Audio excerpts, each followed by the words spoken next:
నమస్కారం. ఇది సంగతికి స్వాగతం. ఒక ఇంటి గౌరవం పెరగాలంటే ఆ ఇంట్లో ఎవరో ఒకరు ఏదో ఒక గొప్ప పని చేయాలి. అదే ఒక దేశ గౌరవం పెరగాలంటే ఆ దేశంలో ఏదో ఒక గొప్ప పని జరగాలి. అలాంటి ఎన్నో గొప్ప పనులతో విశ్వవీధిలో తన ఘనతను సగర్వంగా చాటుకున్న భారత్ మరో చారిత్రక మైలురాయిని ముద్దాడేందుకు సిద్ధమైంది. రక్షణ రంగ స్వావలంబనలో భారతదేశ కీర్తి పతాకం రెపరెపలాడే తరుణం ఆసన్నమైంది. పూర్తి స్వదేశీ సాంకేతికత పరిజ్ఞానం, భారతీయుల శ్రమ మేధస్సుతో రూపుదిద్దుకున్న తొలి విమాన వాహక యుద్ధనౌక ఐఎన్ఎస్ విక్రాంత్ సెప్టెంబర్ 2న లాంఛనంగా నౌకాదళంలో చేరనుంది. బాహుబలి యుద్ధనౌకగా పేరుగాంచిన ఐఎన్ఎస్ విక్రాంత్ రాకతో హిందూ మహాసముద్ర జలాల్లో భారత్ తీర ప్రాంతం మరింత దుర్భేద్యం కానుంది. నౌకాదళ అమ్ముల పొదిలో బ్రహ్మాస్త్రమై నిలిచేందుకు ఇది సర్వహలతో సిద్ధమైంది. మరి ఇంతకీ ఈ యుద్ధనౌక గొప్పతనం ఏమిటి? భారతీయుల సత్తా చాటి చెప్పే ప్రత్యేకతలు ఇందులో ఏమున్నాయి?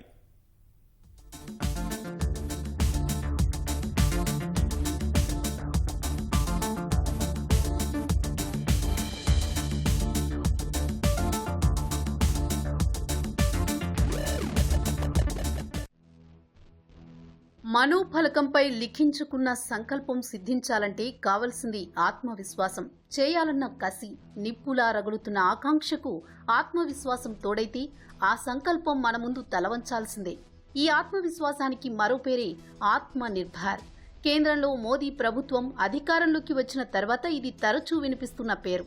ఇది మాత్రమే కాదు, మేక్ ఇన్ ఇండియా మంత్ర సాకారానికి కూడా మోదీ సర్కారిస్తున్న ప్రాధాన్యం అంతా ఇంతా కాదు. భారత్ను ప్రోత్సహించడం ద్వారా ఉత్పత్తి, ఉద్యోగాల పెంపు సహా దిగుమతులను తగ్గించడం ద్వారా ఆర్థిక రథచక్రాన్ని పరుగులు పెట్టించాలని లక్ష్యంగా నిర్దేశించుకుంది కేంద్ర ప్రభుత్వం.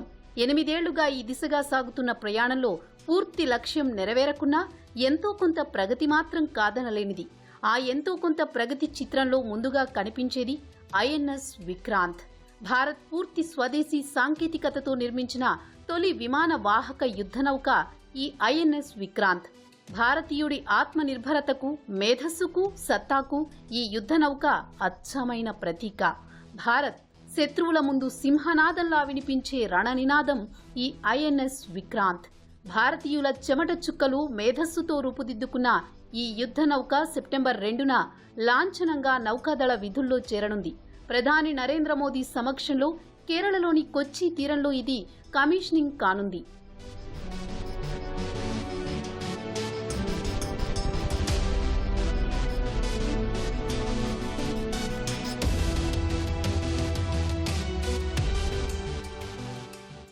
ఏ దేశ భద్రతకైనా కీలకం త్రివిధ దళాల ఆయుధ సంపత్తి. అమెరికా లాంటి అగ్రదేశాల రక్షణ రంగంలో ఇంత పటిష్టంగా ఉండడానికి కారణం వాటి వద్ద ఉన్న అత్యాధునిక ఆయుధ వ్యవస్థలే కారణం. ఇక భారత్ విషయానికి వస్తే రక్షణ పరికరాల కోసం భారత్ ఎక్కువగా రష్యా, ఇజ్రాయిల్ లాంటి దేశాల మీదే ఆధారపడాల్సి వస్తోంది. ఈ పరిస్థితిని తప్పించేందుకు భారత్ చేపట్టిన కృషి ఫలితం విమాన వాహక యుద్ధ ఐఎన్ఎస్ విక్రాంత్ తయారీ. భారత నౌకాదళం వద్ద ప్రస్తుతం ఒకే ఒక విమానవాహక యుద్ధనౌక ఐఎన్ఎస్ విక్రమాదిత్య మాత్రమే ఉంది. భారత్కు సుదీర్ఘమైన సముద్ర తీరం ఉండడం, హిందూ మహాసముద్రంలో పెరుగుతున్న చైనా ఆధిపత్యాన్ని అడ్డుకోవడం, నౌకాదళ రంగంలో ఆ దేశ ఆధునిక పరిజ్ఞానాన్ని తట్టుకోవాలంటే 3 విమాన వాహక యుద్ధనౌకలు కావాలని నౌకాదళం కోరుతోంది. ఈ నేపథ్యంలోనే ఐఎన్ఎస్ విక్రాంత్ తయారీకి పూనుకుంది Bharat.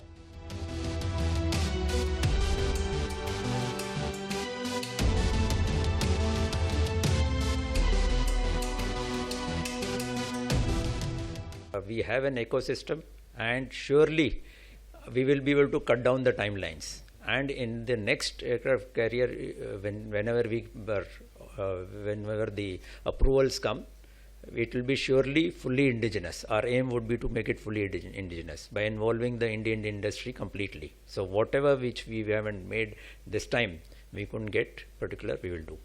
And bringing out, I think, from keel laying to the completion of trials and commissioning, this period compared to all other nations, advanced nations who have built the aircraft carrier for the first time, this is quite a good timeline. It's not that it's longer. In advanced nations also it has taken longer. So it has taken much more this thing. So therefore, but we will improve on it positively.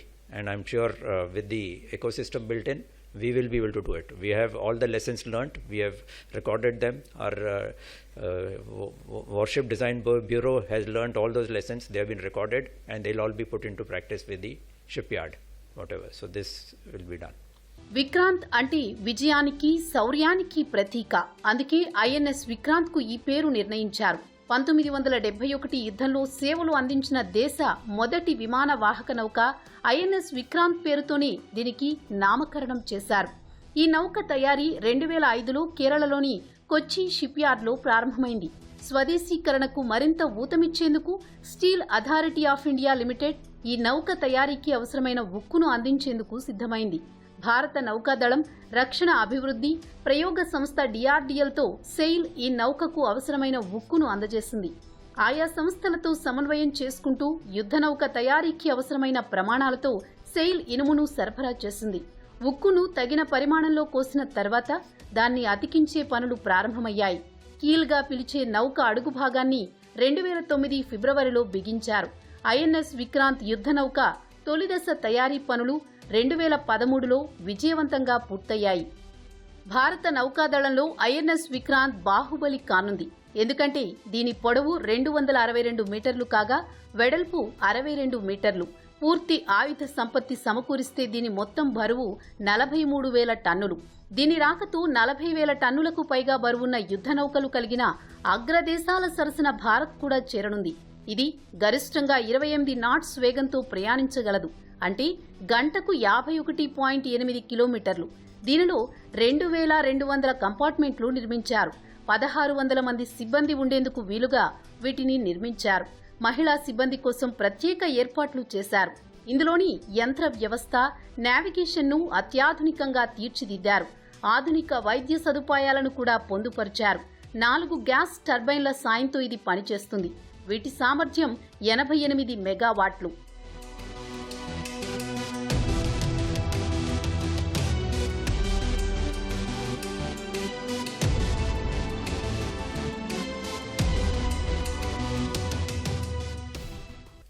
हमारे महान देश के लिए गर्व का क्षण है कि विक्रांत की कमीशनिंग के साथ ही भारत का नाम उन 6 देशों में की विशेष सूची में शामिल हो जाएगा जिनके पास 40,000 टन से अधिक क्षमता वाले एयरक्राफ्ट कैरियर की डिज़ाइन और निर्माण करने की विशिष्ट क्षमता है।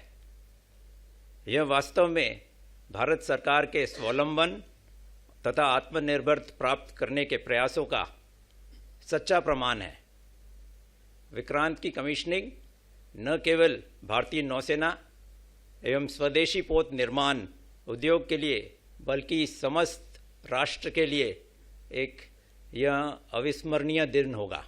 वॉरशिप डिज़ाइन और निर्माण के क्षेत्र में आत्मनिर्भरता प्राप्त करने की दिशा में वर्षों के अथक प्रयास के सफल होते हुए देखना। ఐఎన్ఎస్ విక్రాంత్ తయారీ వేలాది మందికి ఉపాధి కల్పించింది. ఎక్కువగా దేశీయంగా తయారు చేయడం వల్ల దేశ ఆర్థిక వ్యవస్థకు ఉడతా సాయం అందింది. దీని రూపకల్పనలో బీహెచ్ఈఎల్ లాంటి ప్రభుత్వ రంగ సంస్థలు, ఎల్ఎన్టీ లాంటి ప్రైవేట్ సంస్థలు సహా 100 సూక్ష్మ, చిన్న, మధ్య తరహా పరిశ్రమలు పరికరాలను తయారు చేసి ఇచ్చాయి. దీని తయారీ కోసం సెయిల్ ఉద్యోగులు 2,000 మంది పనిచేయగా మరో 13,000 మంది బయట శ్రమించారు. హైదరాబాద్ సహా దేశంలోని 18 రాష్ట్రాలు, కేంద్రపాలిత ప్రాంతాల్లో ఈ యుద్ధ నౌక పరికరాలు తయారయ్యాయి. 76% భారతీయ సాంకేతికతని దీనికి తయారీకి వినియోగించారు. ఐఎన్ఎస్ విక్రాంత్ తయారీకి మొత్తం 20,000 కోట్ల రూపాయలు ఖర్చయింది. 2021 ఆగస్టు 2022 జూలై మధ్య ఈ యుద్ధ నౌక విస్తృతమైన ట్రయల్స్ పూర్తి చేసుకోగా సంతృప్తికర ఫలితాలు వచ్చాయి. భారత్ ఇటీవలే ఆజాదీ కా అమృత్ మహోత్సవాలు నిర్వహించుకోగా ఆ ఆనందాల మధ్యే పూర్తి స్వదేశీ సాంకేతికతతో నిర్మించిన ఐఎన్ఎస్ విక్రాంత్ నౌకాదళంలో చేరడం దేశ ప్రతిష్టను మరింత పెంచనుంది.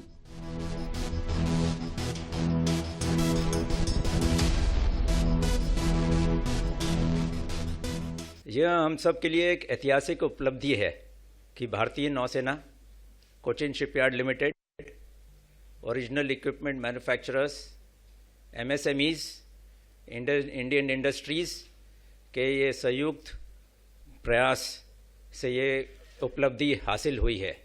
विक्रांत के निर्माण में भारत के 18 राज्य और यूनियन टेरिटरीज के विभिन्न स्थानों में जैसे अंबाला, बेंगलुरु, दमन एंड दीव, हैदराबाद, नई दिल्ली और पुणे इत्यादि क्षेत्रों से जो इक्विपमेंट बने हैं वो इस जहाज़ में लगाए गए हैं। इससे यह साफ जाहिर होता है यह एक होल ऑफ नेशन एफर्ट है। ఐఎన్ఎస్ విక్రాంత్ విజయం ఇచ్చిన ఈ స్ఫూర్తితో దేశీయంగా మరిన్ని కీలక ప్రాజెక్టుల దిశగా రక్షణ రంగ పరిశోధనా సంస్థలు అడుగులు వేస్తున్నాయి.